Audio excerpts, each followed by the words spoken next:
There is so much talent in Southwest Louisiana, it almost seems to spring up from the ground, kind of like cypress knees, which happen to be a source of both material and inspiration for local artist Jeannie Thibodeaux, who is joining us today. And you've brought along a wide variety of work. I understand you work in acrylics, but that isn't where it stops. You use a variety of materials. Yes, glass, plates, light bulb, cypress knees, wood, anything, everything's a challenge, anything I can get my hands on. It looks like you are obviously inspired by the landscapes and natural wildlife of Southwest Louisiana. How did you get started painting? I've been painting since I was painting horses at 6 years old.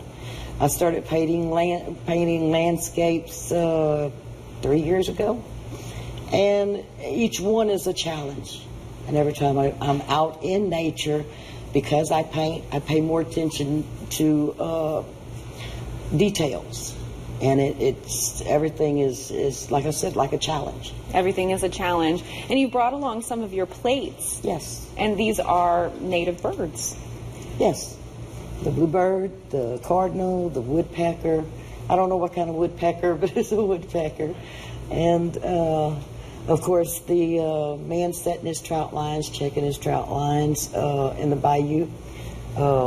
My great-grandfather was a guide over in Cameron, and I guess it's in my blood. You just like to represent those things on canvas or plates or light bulbs, anything that you can find. Right. It's our heritage. It really is. Yes. People are going to be able to see you at a local event coming up soon. Yes. I think the 20th, the Crab Fest. Arts and Crabs Fest. That's August 20th. I think they still have tickets on sale at artscouncilswla.com. We've got that information on the screen if you want to get a chance to buy those tickets.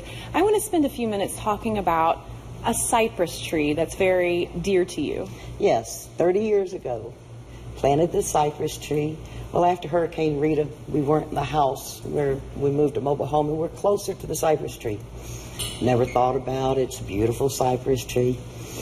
We went to take down half of the porch. When we took it down, it'll be 4 weeks tomorrow. When we took it down to put a slab, there's about 250 cypress knees. Wow.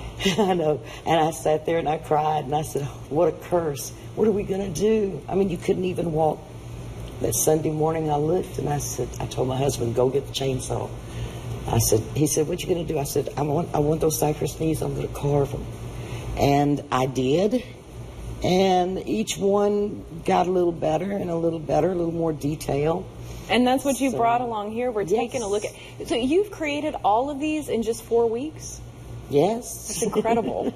Yes. What does it take to take a cypress knee and whittle it down into something that's beautiful? A real good sharp knife. And a steady hand. Very, very strong hands, and a good grip, and an eye for detail and the love of animals. Absolutely. Well, they are fantastic. A lot of fun to see. Of course, you're going to be able to see Jeannie and all of her work at Arts and Crabs Fest on August 20th. So get those tickets now. We've got the information there on the screen. Thanks so much for stopping by and sharing your story with us. Thank you so much. Stay with us. We're going to wrap things up after the break.